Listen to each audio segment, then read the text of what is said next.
Imagine dropping into a hole in the street, so dark it feels like the city is swallowing you alive. The air hits first, thick, rotten, unbearable. So foul it makes your body recoil before your boots even touch the ground.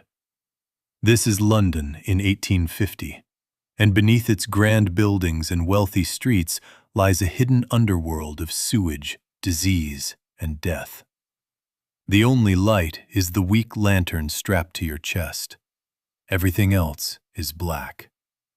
Down here, you are a Tosher, one of the desperate scavengers who crawl through raw human waste, searching for anything the city above has lost. A coin, a spoon, a ring, anything that can be sold for food. You wear a heavy canvas coat with deep pockets, not for comfort, but for survival. To an outsider, it sounds insane. To the starving poor of Victorian London, it is simply one of the last ways to stay alive. But this is not just filthy work. It is war in the dark. To survive, you need the instincts of a hunter and the nerves of a man already half dead. The tunnels are crawling with rats, huge, savage, fearless things, as big as small cats. They do not run from you, they rush you. Many Toshers carry iron poles, not as walking sticks, but as weapons, because when the swarm comes in a tight tunnel, there is nowhere to escape. And even the rats are not the true nightmare. The real killer is the river. These old sewers empty into the Thames, and when the tide surges back in, the water rises fast. Far faster than a man can run in pitch darkness. One mistake, one wrong guess, 1 second too late, and you are trapped in a brick coffin, crushed against the ceiling and drowned in a rising flood of water and human waste. Some men went down and never came back. No body, no farewell, just gone.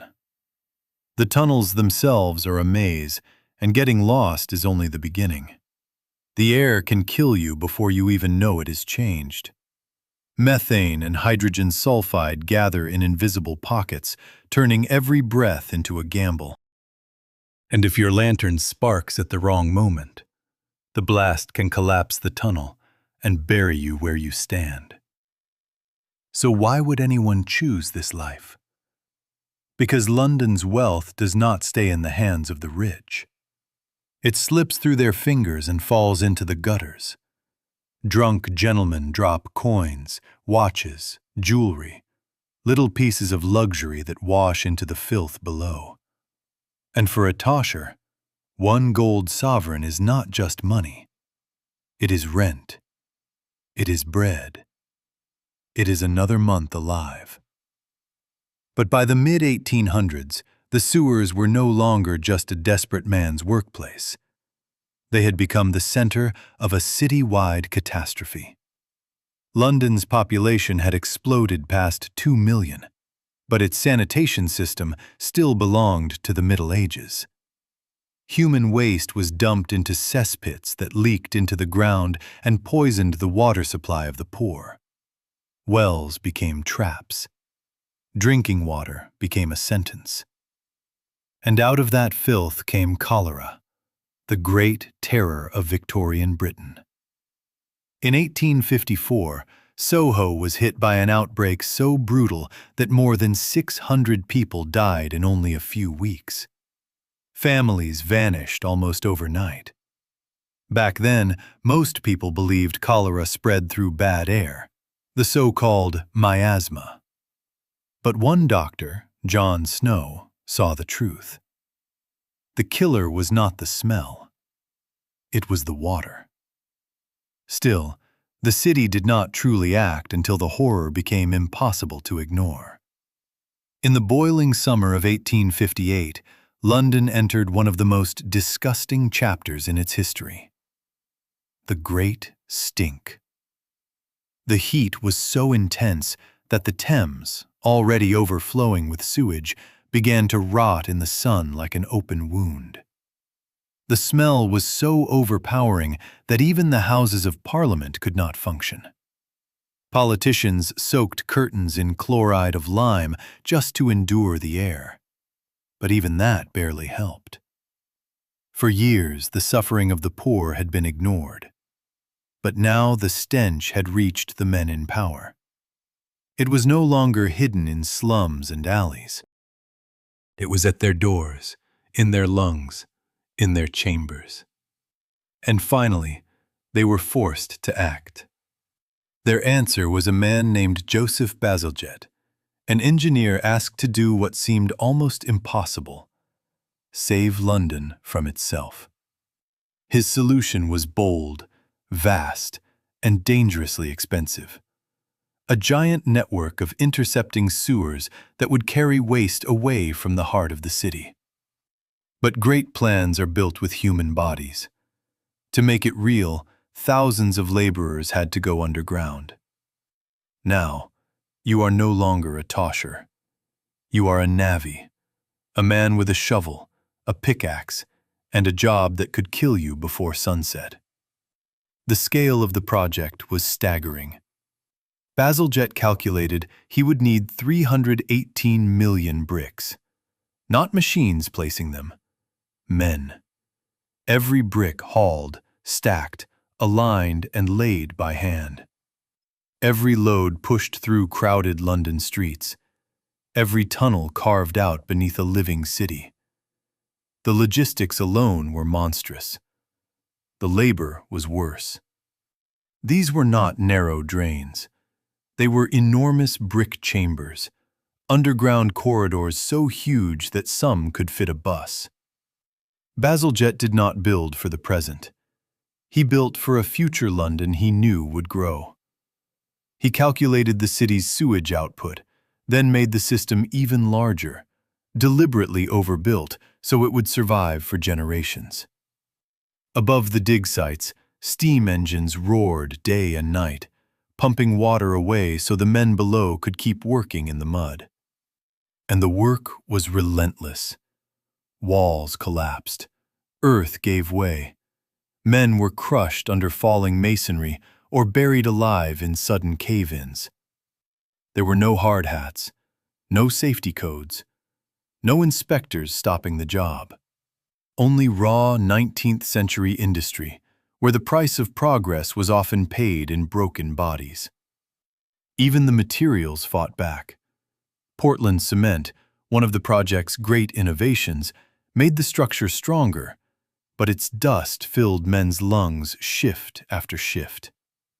In the darkness, that dust clung to skin, coated throats, and turned every breath into labor. Yet many workers kept going because they knew this was bigger than a paycheck. They were building something that could outlive them all.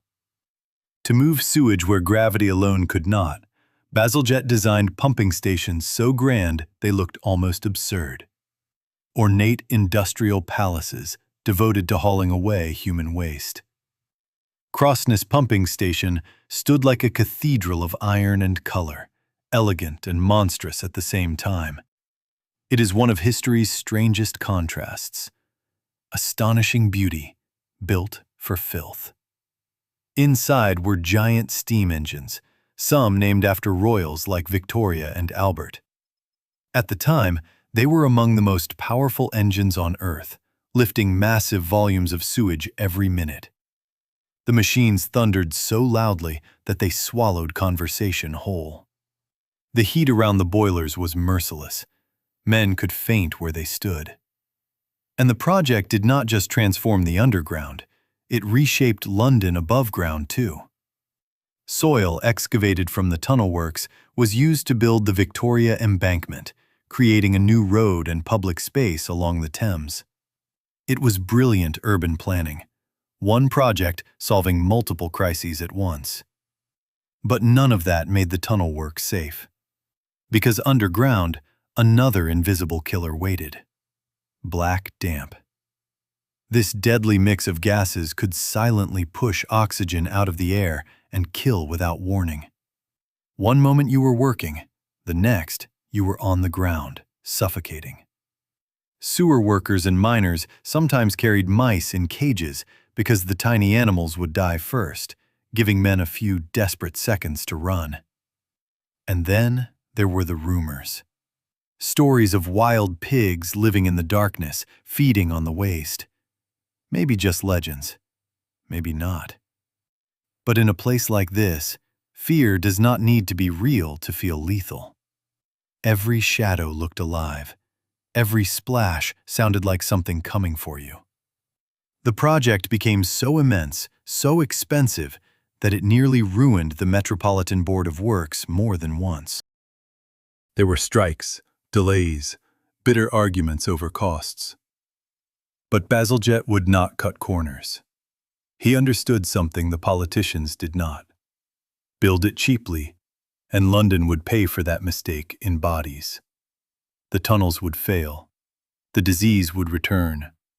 The city would fall back into the same nightmare. Finally, in 1865, the system was officially opened in a grand ceremony attended by the Prince of Wales. Royalty toured the pumping stations, admiring the ironwork, the engines, the scale of the achievement, while politely ignoring the filth moving beneath their feet. It was more than an engineering victory. It was a turning point in urban survival. London had done what once seemed impossible. It had begun to break the grip of cholera. But the triumph did not belong only to the men in fine coats giving speeches. It belonged to the laborers whose names were never remembered. The injured, the sick, the exhausted men who spent years underground so millions above could live. They were the anonymous hands that laid the bricks, took the risks, and paid the price. By separating wastewater from drinking water, Bazalgette's system destroyed a deadly cycle that had haunted London for centuries. The impact reached far beyond Britain. Cities around the world, from Paris to New York, would follow London's example. And even today, if you walk beside the Thames, you may be standing directly above one of the greatest hidden engineering achievements in modern history. Much of it still works. That alone tells you how far ahead Bazalgette was. The system now serves nearly 9 million people, far more than it was ever originally designed to handle. And yet the danger has never fully disappeared. Even modern crews face horrors of their own, especially the infamous fatbergs, massive sewer blockages made of congealed grease, oil, and wet wipes. Some grow so large they weigh as much as a blue whale. And once again, men have to go underground and hack them apart by hand. That is the truth most people never think about. Civilization looks clean on the surface because someone else is doing the dirtiest work imaginable underneath it. You flush a toilet, you wash your hands, you move on with your day. But that comfort exists only because generations of workers entered darkness, poison, and filth so the city above could function.